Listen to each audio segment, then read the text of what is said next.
everyone, welcome on my YouTube channel. And so today I will talk about deep learning full syllabus. आज के जो topic है इसमें हम बातें करेंगे डीप लर्निंग का जो सिलेबस है उसको फुल डिस्कशन करेंगे. ओके. और ये जो जो स्टूडेंट्स इसे सीन करे अगर वो बिगिनर है तो आप मैं उसको एडवांस लेवल तक का इसमें समझाऊंगा. एंड हम ये समझेंगे कि 2026 में डीप लर्निंग का कितना वेटेज है और कहाँ कहाँ पे हम इसका यूज करते हैं और एक्चुअली में डीप लर्निंग है क्या. ओके.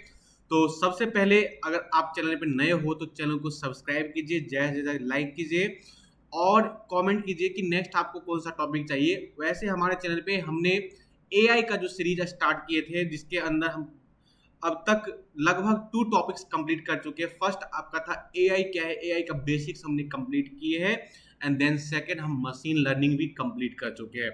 और थर्ड टॉपिक है आपका डीप लर्निंग. लेकिन मैंने डीप लर्निंग को स्टार्ट करने से पहले हम उसका सिलेबस को डिस्कस कर लेते हैं, तब जाके डीप लर्निंग को हम स्टार्टिंग से स्टडी करेंगे. ओके. तो आप समझ गए होंगे कि आज हम क्या स्टडी करने वाले, राइट. चलते हैं नेक्स्ट स्लाइड पे. अगर आप प्लीज चैनल पर नए हो तो चैनल को सब्सक्राइब कीजिए और इसे ज़्यादा ज़्यादा शेयर कीजिए. ये उन स्टूडेंट के लिए है जिनका ड्रीम है डेटा साइंस में जाने का, एआई में करियर बनाने का. तो ये लेक्चर उसके लिए बहुत ही बेनिफिशियस है.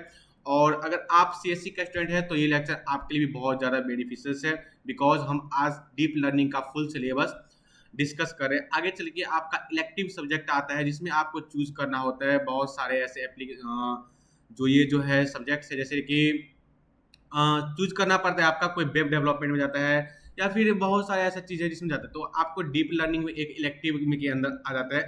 तो डीप लर्निंग को आज हम बहुत ही बेहतरीन तरीके से समझेंगे.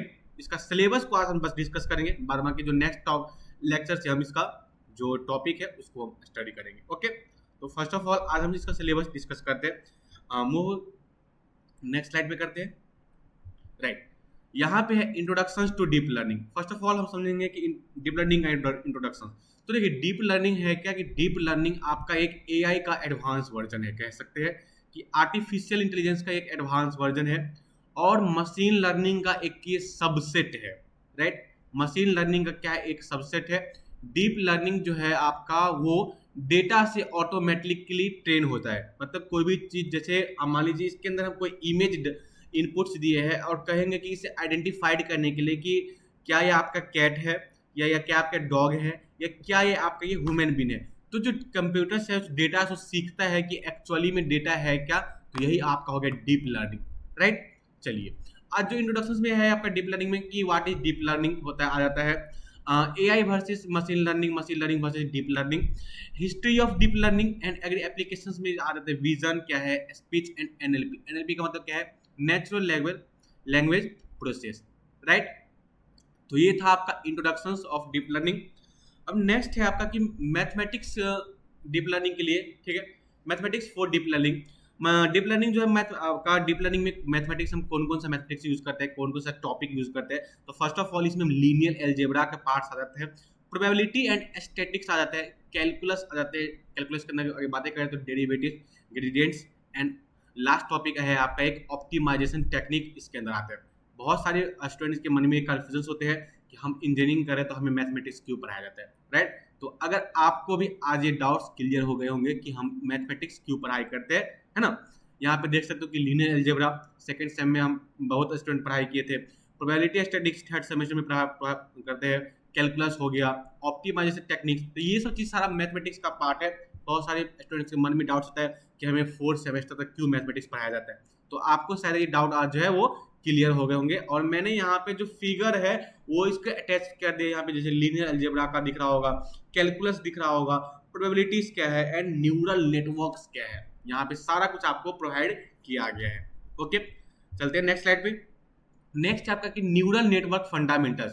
न्यूरल नेटवर्क्स क्या होता है, तो ह्यूमंस के जो हमारे लोग का जो ब्रेन्स होता है वो है उसे समझते हैं, राइट. अब इसके अंदर जैसे आर्टिफिशियल न्यूरल्स हो गया. अगर लेयर की बातें करें तो input, hidden layers and output layer. Neural networks में होता है 3 लेयर्स आपका होता है, और इनपुट्स लेयर होते हैं, हिडन लेयर्स होता है एंड आपका आउटपुट्स लेयर होते हैं. ओके. वेट्स एंड वायुस आ गया. इसके अंदर एक्टिवेशन फंक्शंस भी आते हैं फंडामेंटल्स में, न्यूरल नेटवर्क्स के फंडामेंटल्स में. Okay, right. तो न्यूरल नेटवर्क जो है वो आपको ह्यूमन ब्रेन्स के न्यूरन से इंस्पायर्ड है। जैसे अब कभी कतार हम कोई भी चीज़ यूज करते हैं तो मान लीजिए, तो क्या जो थिंक हम करते हैं वही आउटपुट हमें मिलती है। तो आप समझ सकते हैं कि हमारा जो कंप्यूटर है वो हमारे न्यूरन से मतलब अटैच होते हैं, राइट। तो यही था न्यूरल नेटवर्क का फंडामेंटल, जिसका नाम ये आता है आर्टिफिशियल न्यूरल्स आते हैं। अगर लेयर की बातें करें तो आपका input layers, hidden layers and output layer आते हैं, and weights and biases, and आपका एक्टिवेशन फंक्शंस भी है। ओके, आप यहाँ पे देख सकते हो, इसका फिगर मैंने अटैच कर दिया है। ये जो है आपका इनपुट लेयर हो गया, ये बीच का जो सारा प्रोसेस है वो आपका हो गया हिडन लेयर्स, एंड देन यहाँ पे आउटपुट लेयर्स है। अगर इसी को ट्रांसफॉर्म किया जाए तो ये देख सकते हो कि x1 x2 x3 जो वैल्यू है, एंड बीच में जो प्रोसेस लीनियर फंक्शन लगा हुआ है, एक्टिवेशन फंक्शन, एंड आउटपुट आपको y प्रोवाइड कर रहा है। ओके, तो ये था बेसिक आपका न्यूरल नेटवर्क्स का। नेक्स्ट स्लाइड पे चलते हैं। नेक्स्ट आपका एक्टिवेशन फंक्शंस क्या होता है। एक्टिवेशन फंक्शन देख सकते हैं यहाँ पे मैथमेटिक्स से चीज है, सिग्मॉइड हो गया, 10 हो गया, रेलू हो गया, एंड सॉफ्टमैक्स हो गया। ओके, ये था आपका एक्टिवेशन फंक्शंस। ओके,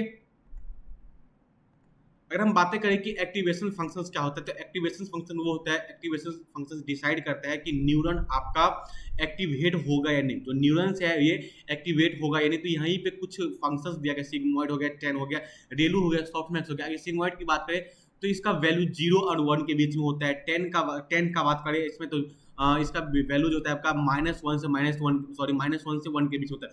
तो एक्टिवेशन फंक्शंस का मतलब यही होता है कि ये डिसाइड करेगा कि न्यूरन्स आपका एक्टिवेट होगा या फिर नहीं होगा, राइट।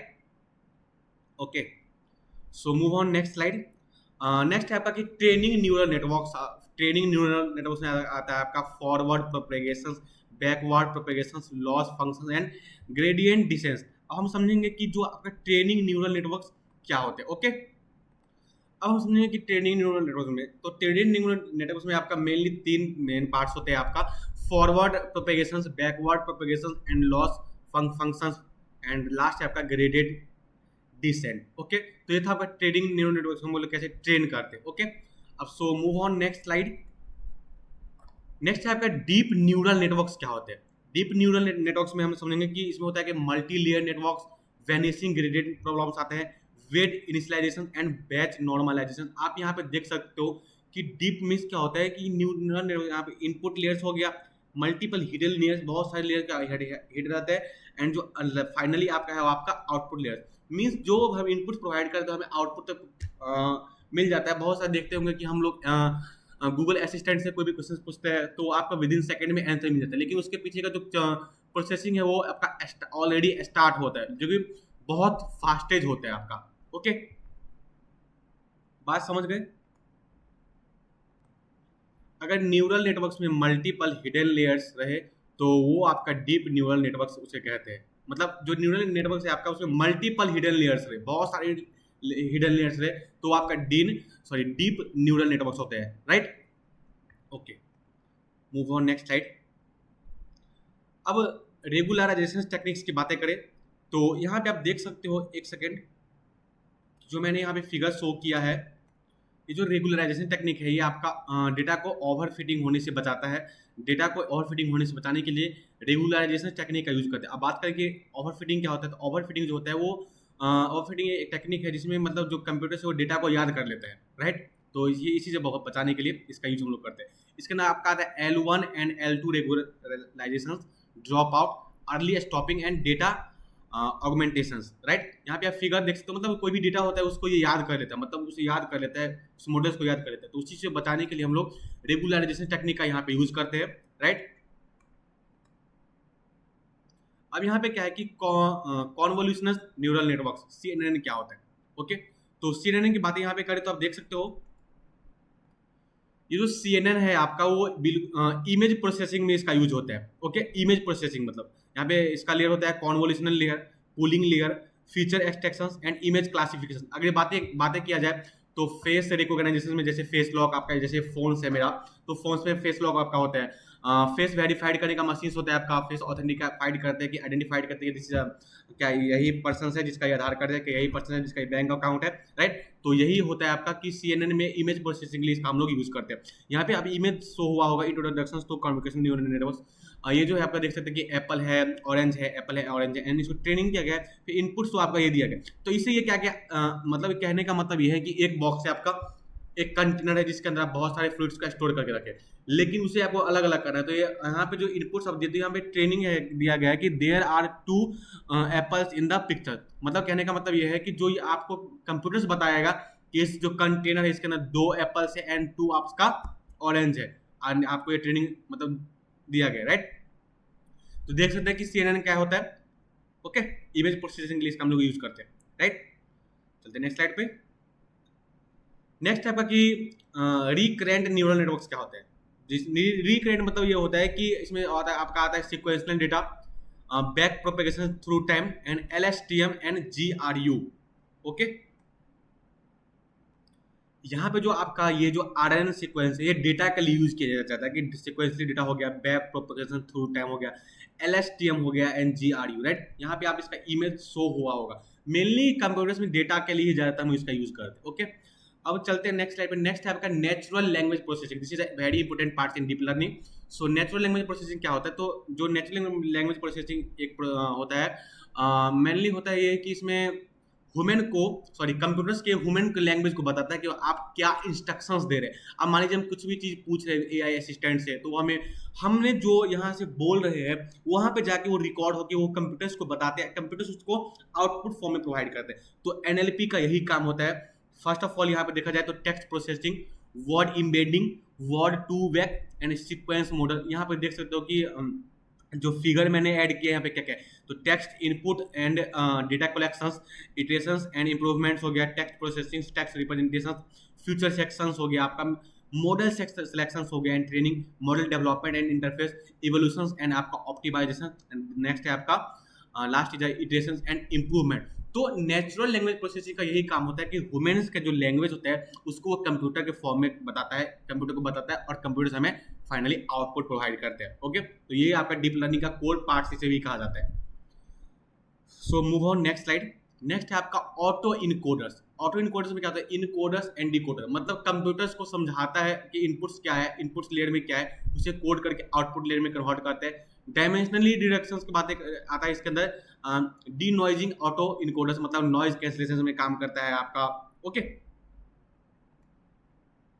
एंड एक और इसमें पार्ट्स कहा जाए तो इसके अंदर क्या होता है कि इनकोडर एंड जो डिकोडर होता है वो डेटा को आपका रिकंस्ट्रक्ट करते हैं एंड प्रोसेस करते हैं, ओके। जैसे कि कोई भी डेटा हो गया आपका, जो डिकोडर है उसे रिकंस्ट्रक्ट करेंगे, ओके। डेटा को कंप्रेस करेगा और रिकंस्ट्रक्ट करते हैं, राइट। तो यही था आपका ऑटो इनकोडर्स के अंदर। अब नेक्स्ट है आपका जेनरेटिव मॉडल। जेनरेटिव मॉडल्स में क्या होता है कि GAN आर्किटेक्चर आता है, जनरेटर आता है, डिस्क्रिमिनेटर आता है एंड इमेज जनरेशन आता है। अब मान लीजिए यहाँ पे एक इनपुट दिया है जिसमें ब्लर की इमेज है, बिल्कुल ही ब्लर की इमेज है, राइट। तो ये क्या होगा, आपका इनकोडर हो गया। एंड इसके बाद क्या होता है कि लेटेंट स्पेस रिप्रेजेंटेशन में होता है ये है कि आपका उस इमेज के प्रोसेस को समझा जाता है, एंड प्रोसेस को समझने के बाद वो फाइनली आउटपुट प्रोवाइड करता है। जो ब्लरकनेस है उसे हटा करके जो एक्चुअल इमेज है उसे वो जनरेट करता है। मतलब इनकोडर मतलब जो आप इनपुट प्रोवाइड करेंगे, एंड डिकोडर मतलब आपको फिर फाइनली आउटपुट प्रोवाइड कर देंगे, राइट। तो यही है जेनरेटिव मॉडल्स। मतलब जेनरेटिव मॉडल्स क्या होता है कि न्यू किसी भी मॉडल्स को न्यू क्रिएट करना, न्यू चीज को क्रिएट करना, ओके। अब मान लीजिए कि ये कॉपी है, इसके अंदर जो ये जो मॉडल्स बना हुआ है, अगर ये ब्लर्क है, इस पे मैंने पेंसिल से स्केच कर दिया, पेन से स्केच कर दिया, तो कंप्यूटर क्या करेंगे, इसका अगर इमेज हम किसी भी जेनरेटिव AI को देते हैं तो इसको प्रोसेस करके न्यू चीज को मतलब ऐसी इमेज क्रिएट कर देगा, राइट। तो यही काम है इसका, जेनरेटिव मॉडल्स में न्यू चीज को क्रिएट करना, okay. So move on next slide. Next है आपका ट्रांसफॉर्मर्स। नाम से ही पता चला हुआ, ट्रांसफॉर्म ट्रांस करना, okay. Attention mechanism, self attention, encoder decoder models इसके अंदर आते हैं, एंड मॉडल NLP सिस्टम मतलब नेचुरल लैंग्वेज प्रोसेसिंग सिस्टम्स इसके अंदर आपका आते हैं। बात समझ में आया? तो यहाँ पे ट्रांसफॉर्मर्स, ओके, मतलब इसका यूज ज्यादातर आपका होता है NLP मॉडल सिस्टम जो है एंड फेस ऑथेंटिकेशन में किया जाए, ट्रांसफॉर्म किया जाए, राइट, ओके। इसका यूज ट्रांसलेशन हो गया आपका, एंड नेटवर्क्स वगैरह में इसका यूज आपका होता है। ओके, ट्रांसलेशंस में। सो नेक्स्ट स्लाइड में मूव करते हैं। नेक्स्ट है आपका डीप लर्निंग का फ्रेमवर्क, मतलब कि डीप लर्निंग का इंप्लीमेंट करने का टूल्स। ओके, डीप लर्निंग का इंप्लीमेंट करने का टूल्स यहाँ पे, सॉरी गाइस, 1 सेकेंड।